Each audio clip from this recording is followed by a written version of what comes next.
Dans un royaume ancien, niché entre les collines et les rivières, vivaient deux clans, l'île Grand, riche commerçant et noble, et l'île Simple, paysan modeste et artisan.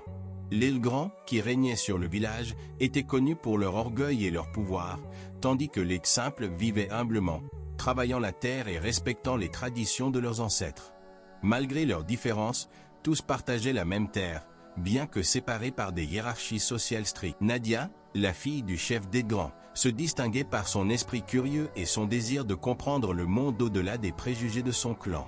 Belle et intelligente, elle observait en silence la vie simple des paysans, ressentant qu'il y avait une sagesse qui échappait à son propre monde. Kofi, quant à lui, était un jeune homme du clan des Simples. Doté d'une connaissance profonde de la nature, il passait son temps à travailler la terre et à soigner les plantes, héritant du savoir de ses ancêtres. Bien qu'il ne possédât pas de richesse matérielle, il était riche de savoir et de bonté, apprécié par son peuple pour sa générosité et sa sagesse. Leur chemin était destiné à se croiser, malgré les barrières sociales imposées par la tradition. Dans une société où l'amour entre personnes de classes différentes était interdit, un simple regard allait bouleverser leur destin. Lors de la grande cérémonie annuelle en l'honneur des ancêtres, les deux clans se retrouvèrent sur la place du marché, transformé en un lieu de fête. Les chants et les danses résonnaient dans l'air, créant une atmosphère de joie. Nadia, parée de ses plus beaux atours, saluait les membres de son clan, son esprit distrait par la foule qui l'entourait. C'est alors que, parmi les simples, elle remarqua Kofi, humblement vêtu, tenant un panier de fruits pour les offrandes. Il se tenait à l'écart, observant calmement la scène.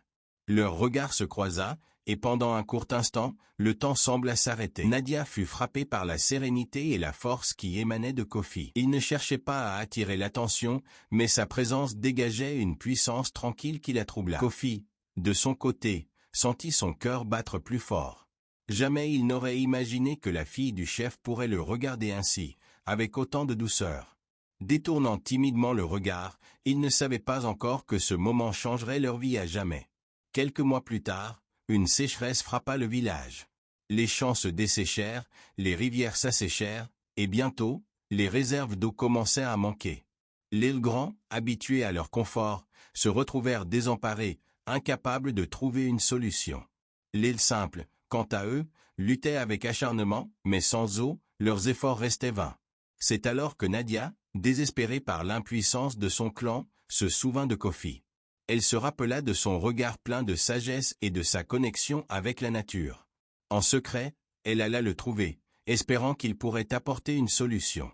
Kofi, ayant longtemps étudié la terre et les montagnes environnantes, connaissait l'existence d'une source cachée, loin dans les collines. Cette source, oubliée par tous, pourrait sauver le village, mais y accéder demandait un effort collectif. Nadia, résolue à sauver son peuple, décida d'aider Kofi à convaincre les chefs des deux clans de travailler ensemble. Ce fut un défi, car les anciens des Grands hésitaient à s'unir aux simples. Mais devant l'urgence de la situation, Nadia parvint à persuader son père d'accorder sa confiance à Kofi. 3. La révélation et la transformation, 250 mots.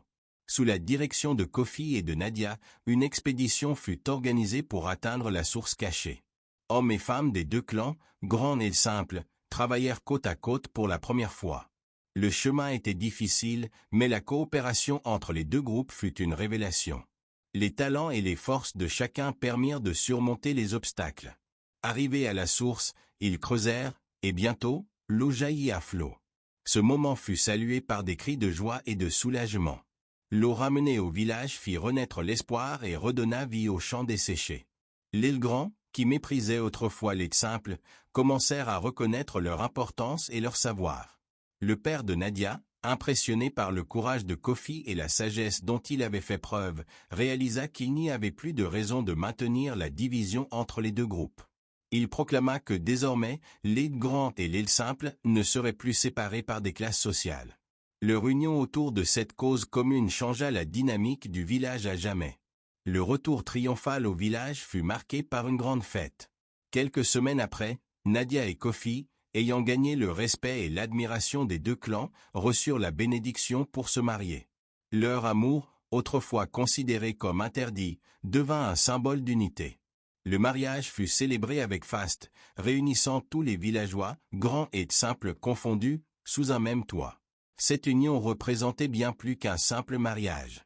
Elle était le reflet d'une nouvelle ère où les barrières sociales s'effondraient au profit de la justice et de l'égalité. Le village, autrefois divisé, était maintenant plus uni que jamais.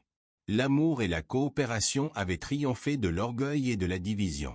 Les enfants du village grandirent en apprenant cette histoire, qui devint un conte symbolisant l'importance de l'unité et du respect des différences. Nadia et Kofi montrèrent que l'amour, la sagesse et le courage peuvent surmonter les obstacles les plus grands. Conclusion, 150 mots. L'histoire de Nadia et Kofi est devenue un conte transmis de génération en génération.